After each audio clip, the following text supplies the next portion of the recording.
ஓம் come come கணபதியே நமஹா. ஓம் அங்காள பரமேஸ்வரியை போற்றி, காஞ்சி காமாட்சியை போற்றி, காரிய சித்தியாஞ்சனேய சுவாமியை போற்றி. ஸ்ருதி ஸ்மிருதி புராணானாம் ஆலயம் கருணாலயம் நமாமி பகவத் பாதம் சங்கரம் லோகசங்கரம்.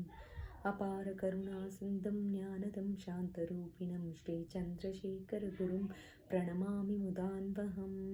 சத்குரு சாய்நாத் மகாராஜ் கி Jai. Welcome to my series everyone, Blissfully Your Srivati Karnan. Today's topic I am going to deal is body-mind complex. Yesterday in the video where we discussed about karma, I had told you at the end body-mind complex. So in great detail we'll discuss this today. The body, what is body? Our normal understanding is we think hands, legs, all the organs put together is body. But spiritually, if you see, this is an instrument which facilitates us to do certain things, to experience our karma. Body is an instrument given to us to experience our karma. It is like gadgets. It's like phone, and mind is like a software, and the SIM card, the original key thing, is our soul. So you can keep that as a ideal example just for now. And from there we want to always keep pleasing our body, because we think that is ultimate. We want to eat good food, we want to dress up well, we want to make all that is ultimately giving us the most comfort and pleasure. We want to make ourselves, always we are in pursuit of keeping our body very comfortable.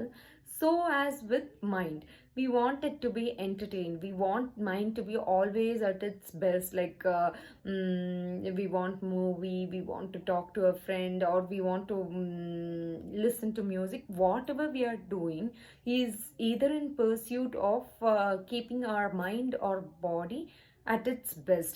Whatever we are doing, earning money or buying a home, car, whatsoever.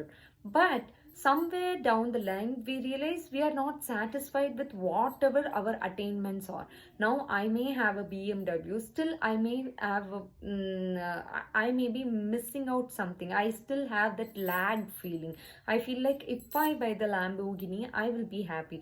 Even if I buy that, maybe tomorrow I'll think I need to buy a chartered flight, then I'll be happy. Actually, there is no end to the materialistic pursuit. This is from, I had this insight from Mr. Ken Onda, who is a Japanese author. He has spoke to several millionaires. He conducts a seminar about money and how to enhance the money factor in your life. So like he says, like he has met a millionaire who has his own chartered flight, sorry. So yet he is not happy. You know why? He thinks someone else's is better than what he has, the model. So we think like, okay, if I get that, that's the end. But it is not so. Every time you're in pursuit of pleasing your body and mind, there is always something better than the best. Today I buy 1 lakh saree, tomorrow there will be a 10 lakh saree. That means like there will be something that is more pricey, more attractive. There is nothing, there's no end at all. So you can't really like all the time keep your mind pleased and happy, or your body all the time pleased and happy. So what do we do? What is the reason that it is so unhappy? That is because the desire is of two types. One is intrinsic desire, the other one is extrinsic desire.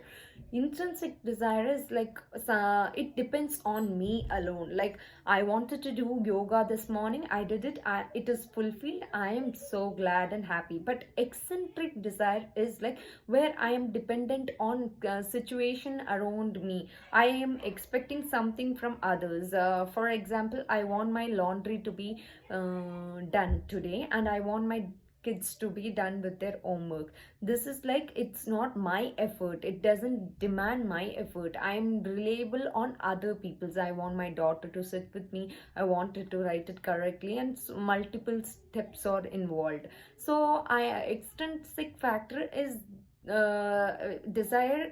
I told you, it is intrinsic and extrinsic. This extrinsic desire exclusively depends on other people's cooperation and situation oriented it is. If things work my way, then I am kind of happy. If they don't work my way, then eccentric desires, or like mostly they are not done, they are not achieved, they are not fulfilled. Some because it depends on other factor, it's not you alone there. Our Gautama Buddha also says that desire is the root cause for misery and sufferings. So I think the desire alone is not the cause for the misery and sufferings. When they are unfulfilled, they causes the misery and suffering. There must be a fix for this. What is the fix then? There must be something that should help us out. Yes, there is. We have to, number one point is, we have to minimize our eccentric desires.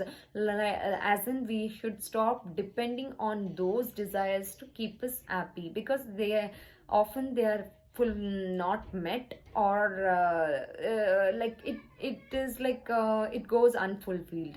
So second thing is like you have to accept the reality. Acceptance is like you have to know, like it is your demands may not be realistic, kind of like expecting a 8-year-old and 5-year-old to do their homework on time, appropriately, at one go and all, is like not going to work. Make peace with it. You understand it, you get it first, and not that they should understand. What happens if they are not, it will again put you into your negative thought process. You will be like kind of nagging, and your thought, your mental energy will be kind of drained. You will be thinking, oh, every time I have to keep shouting at them, they are not doing this. Or is there anything else? Oh, I wish I had done this in my life, so I could not have gone through this.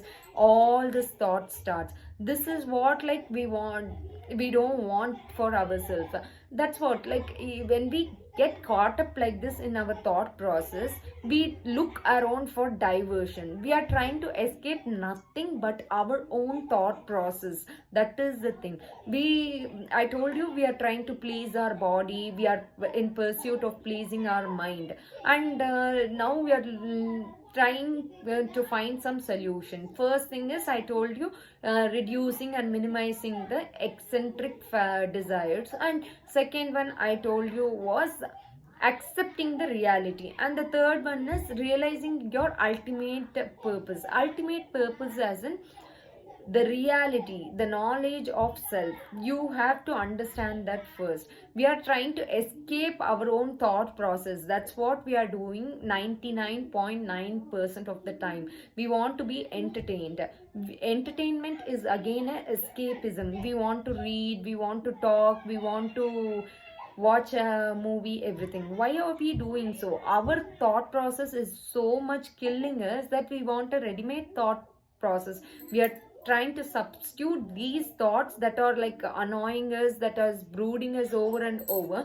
We want to replace that with the other set of thought. Like if you read a book, author has made it for you. If you're watching a movie, director has some ready-made thoughts for you. And if you're listening to a music, the lyricist has given you some thoughts. Your mind goes there. You don't want your mind to go back to your thought processing.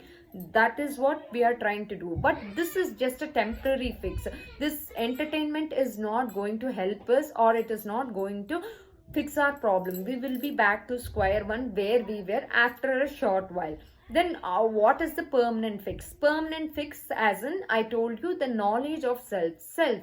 What is the self? First I told you, your body is the instrument for conducting yourself. The atma needs this body to do go through all the good and bad karma it has accumulated. Now for the self, to know self, that self knowledge, brahman and all is so high very high subjects for us to deal with it right now. Let's go for the baby steps now. At first place, let's all if you're by now, most of you might have got an habit of meditation. If not, you try this one thing for now. Like for from now, just take any gadget that's around you, set a timer for minute, sit peacefully, sit still, just watch your thought process, just watch your breath or something. Your thoughts will keep popping up. Your to-do list may pop up, or you may have some thoughts, judgments, or why did she do this to me. Let your mind do whatever it wants to do. Don't mess around with your mind. Just observe. This one step will be let's first get established in this basic baby preliminary steps. Later we'll think of the results and all. Let's do this for at least for some days. Then once we get established in our practice, then let's think about the results. Before we try something, let's not expect any magic to happen for us. Let's be realistic and try this one simple thing. Then you can let me know. You will come, you will definitely have something wonderful going on once you start practicing. Practicing is the key. Practice makes the man perfect. That's all for now. Thank you all for watching my video patiently. For tomorrow, I'll again go back to the karma topic, because I told you already, karma is an intense topic. Even if we talk for days, we can't justify for karma. So tomorrow, look forward for those my video on karma. Stay tuned with me. Thank you for watching. Bye for now. Blissfully yours, Revati Karnan.